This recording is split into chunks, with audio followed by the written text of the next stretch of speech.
Après une semaine de confinement, à Koné, la population semble s'être acclimatée. La circulation routière est fluide, le port du masque est respecté dans la rue et dans les véhicules, les seuls lieux fréquentés sont les commerces. Dans ce commerce situé au centre du village de Koné, la responsable observait une forte affluence avant le passage du cyclone Niran, puis lundi dernier à l'annonce du confinement. Suite à cela, la majeure partie de ces rayons étaient vides. On a refait du stock. En fait, ce que les gens, il faut qu'ils comprennent, c'est qu'il n'y a pas de risque de pénurie. La seule chose, c'est qu'en étant ici dans le nord, on met plus de temps à recevoir la marchandise. Et nous, on a fait le choix au niveau de notre colporteur, au lieu de le faire venir 2 fois par semaine, de limiter les déplacements et de le faire venir une seule fois par semaine. Donc forcément, ça implique le fait qu'on attende un peu plus longtemps pour recevoir la marchandise. Maximilien est en télétravail. Aujourd'hui, il a décidé de sortir de chez lui pour faire ses courses. Globalement, tous les endroits qu'on a fait là pour faire 3 courses, les gens respectent bien, il y a quand même de la distance, on voit que tout le monde prend ça à cœur, donc c'est normal, il faut faire attention au pays quand même. La preuve, on porte tous des masques, ça permet de se protéger, ça permet quand même de continuer un petit peu la vie économique et on verra ce que ça donne d'ici une semaine suivant les annonces du gouvernement.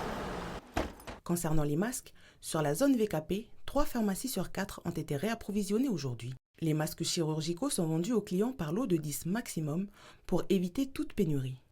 Depuis le début du confinement, environ 33 000 personnes ont été contrôlées, dont 530 verbalisées sur l'ensemble du pays.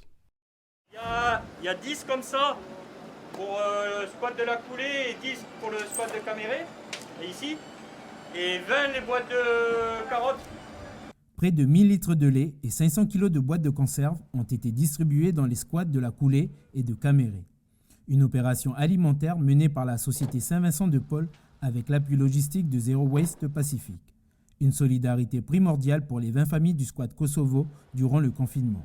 C'est important parce qu'on est souvent délaissés. Nous, il y a des catastrophes naturelles, je pense qu'on est souvent délaissés. On ne pense pas beaucoup à nous, mais là, ce genre d'action-là, c'est généreux surtout. Et puis là, on peut stocker pour nous, pour les différentes familles. Comme Pierre, les habitants et membres des 7 associations des squats de Nouméa ont pu bénéficier de 25 tonnes de lait et d'1 tonne de boîtes de conserve sur les 3 dernières semaines. Avec le confinement, ce besoin s'intensifie chez les plus démunis. Voilà, on a une semaine de recul, mais on voit bien qu'on a beaucoup dans les jours d'ouverture du magasin, on a beaucoup de gens qui viennent. Et également, ça s'exprime par des demandes de dons, puisque les magasins, c'est des lieux de vente. Mais on peut, par le biais des assistantes sociales de secteur, par les CCAS des villes, on peut recevoir des demandes de dons. Et aujourd'hui, ça explose clairement. La société Saint-Vincent de Paul lance un appel aux dons financiers auprès des particuliers pour acheter des denrées alimentaires supplémentaires.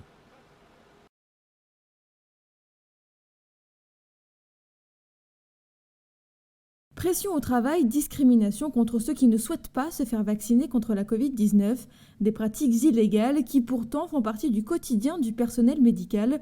Voici le témoignage de Célia et Lorraine, elles ont souhaité garder l'anonymat. Pour quelqu'un qui refuse la vaccination, oui, c'est quand même difficile à vivre.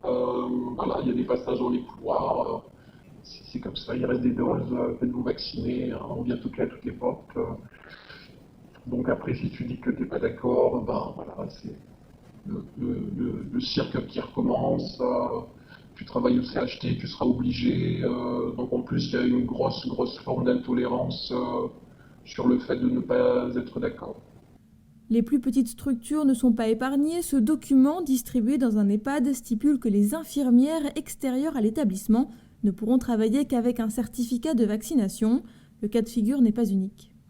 Au sein d'une entreprise, par exemple, presque pointé du doigt, en fait, j'ai envie de dire, les gens qui se vaccinent et ceux qui ne se vaccinent pas aux yeux des autres, ça incite forcément les gens qui tiennent des structures médicales et paramédicales qui imposent le personnel à se vacciner, c'est qu'ils n'ont pas le droit, que c'est de la discrimination et que c'est de la dictature tout simplement. Les employés sont en droit de saisir le tribunal en cas de discrimination ou de pression par leur employeur. Vous avez des questions sur la vaccination qu'on va vous faire aujourd'hui? Vous avez tout compris? Non, il n'y a pas de questions. Pas de questions, bon, très bien. Par contre, moi, oui, j'ai des questions. Ah oui. Alors, est-ce que vous avez déjà fait des allergies graves à des médicaments, par exemple, en particulier à des piqûres? Non, d'accord, très bien.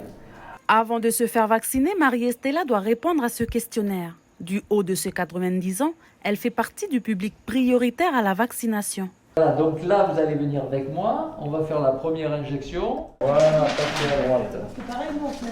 Je pique, hein? Oui. Hop, oh là là.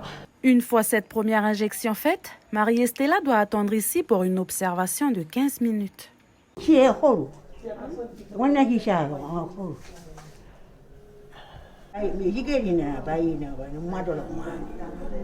Comme elle, 30 autres patients ont reçu leur première injection aujourd'hui.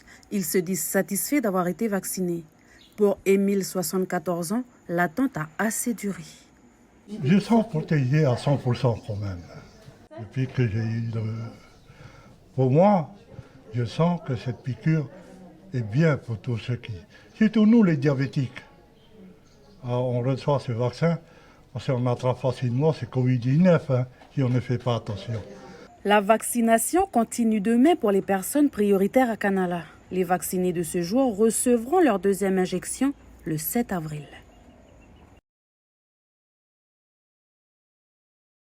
Donner des fiches en sport justement.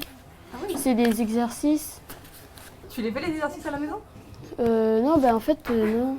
Non, parce que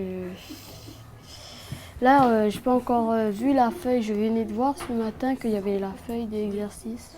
Petit raté sur la leçon de sport, mais Jeanne s'attelle à toutes les autres matières depuis que son père est allé récupérer son livret de devoirs directement au collège. Je travaille quand j'ai envie de travailler. Des fois je fais deux feuilles, des fois je fais qu'une. Voilà. Des fois je fais la moitié de la feuille. Il y a des nouvelles choses et il y a des exercices aussi qui sont liés au cours.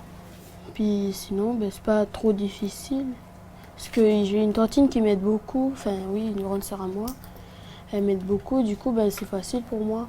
La collégienne gère en autonomie son emploi du temps. Pour ses jeunes frères et sœurs, la famille a dû s'adapter. C'est comme si j'ai pris un peu la place des professeurs. Je passe beaucoup de temps à faire beaucoup les devoirs. Et c'est vrai qu'on se rend compte que les professeurs, ils ont beaucoup de travail à l'école. C'est pas évident d'expliquer, de réexpliquer. Du coup, on fait avec les devoirs que les collèges ils ont donnés avec les écoles. Ça fait qu'on passe beaucoup du temps dans les exercices avec des feuilles. Mais la semaine dernière, soi-disant, on devait recevoir le Wi-Fi. On attend toujours. Les devoirs distribués ont été prévus pour 2 semaines. Si le confinement se prolonge, les parents devront se procurer des leçons supplémentaires.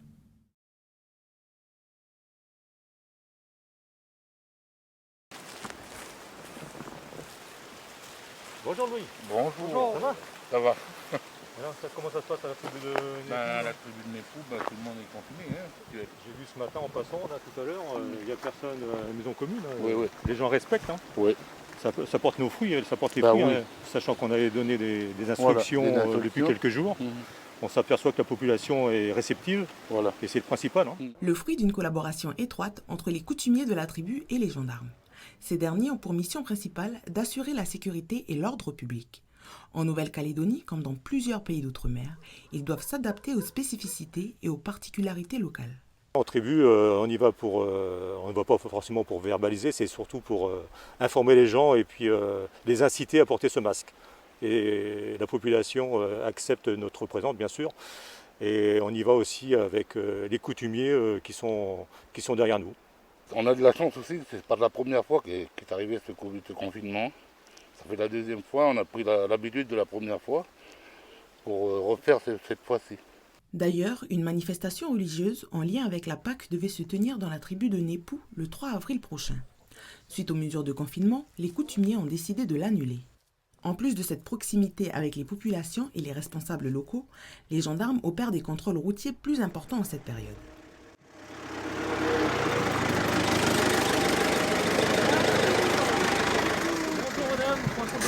Vous avez le moteur du véhicule, s'il vous plaît? Voilà, pour que tout le monde respecte quand même le règlement qui a été émis, parce que si on fait n'importe quoi. Mais voilà, moi je trouve que c'est bien. avez tout préparé avant de sortir? Ah oui, mais on prépare toujours avant parce que comme on a déjà eu l'année dernière, ben maintenant on est habitué, alors on prépare l'attestation et puis la carte d'identité et puis voilà. Le constat qui est fait depuis un peu plus d'une semaine, c'est qu'en province nord, on a un respect globalement de l'ensemble des mesures de confinement et respect des gestes barrières. Les populations, je pense, ont compris ces mesures et du coup les respectent globalement bien. Donc c'est ce qu'on peut voir lors des contrôles qui sont effectués par la gendarmerie. En 1 heure de contrôle hier soir sur la commune de Poya, 19 personnes ont été contrôlées, dont une verbalisée pour défaut d'attestation dérogatoire. Les lignes de production sont prêtes, le gel hydroalcoolique de Vega doit être distribué dès demain, une commercialisation préparée depuis près d'1 an. On pouvait fabriquer de la solution hydroalcoolique, mais tout le monde manquait d'alcool. Donc là, on avait stocké d'avance des quantités importantes d'alcool en prévision de pouvoir en fabriquer rapidement, et c'est ce qu'on fait dès cette semaine. On bascule sur du gel hydroalcoolique, donc quelque chose qui est beaucoup plus confortable pour les mains, pour l'utilisation, plus épais. Nous, on n'en a jamais importé, on en a toujours fabriqué. Après, il y a de l'importation également, mais je pense qu'avec nos autres confrères qui fabriquent également des solutions ou du gel hydroalcoolique, il y a largement, à mon sens, de quoi fournir le marché en totalité. Ce gel devrait être vendu à environ 2400 francs le litre. Ce prix est exonéré de TGC comme le prévoit la nouvelle réglementation. En revanche, l'éthanol, la matière première, reste taxé pour les producteurs locaux à hauteur de 22%. Le coût de leurs produits finis se veut pourtant compétitif face à des prix parfois élevés. La réglementation ne plafonne pas ces prix de vente mais limite les marges à 30%. Chaque intermédiaire doit donc respecter ce plafond, ce qui peut faire varier de manière importante le coût final pour le consommateur. Une méthode très difficile à vérifier qui fait davantage appel à la confiance donnée aux entreprises.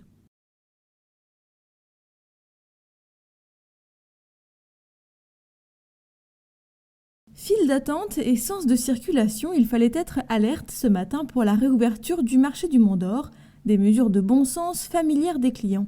Ça se passe très bien, les gens sont respectueux. Il y a 2 zones de circulation bien distinctes, une réservée aux poissonniers et une réservée aux primeurs, fruits et légumes. Donc à partir de là, il y a des files qui peuvent se faire à l'extérieur du marché s'il y a vraiment beaucoup de monde. Et on ne fait rentrer les personnes qu'au fur et à mesure, à raison de 10 par zone. Ce n'est pas la foule des grands jours, mais peu importe pour les marchands, soulagés de retrouver leurs étals. On est fait content d'ouvrir, enfin. On est content de trouver notre marché. Seulement, on n'a pas beaucoup de produits en ce moment, mais c'est que hier seulement que nous on est prévenus, c'est ouvert aujourd'hui. Les clients sont tout de même au rendez-vous, bien déterminés à remplir leur panier. C'est bien, je suis content qu'ils soient ouverts. C'est bien pastèque, j'ai pris un peu de taron, un peu de concombre. C'est très bien, au moins comme ça on a les gestes barrières, les gens ils sont obligés de suivre la ligne avec le masque. Par contre, il n'y a pas de gel à l'entrée. Pas de gel hydroalcoolique, un grain de sable qui n'a pourtant pas grippé l'organisation plutôt bien huilée du marché.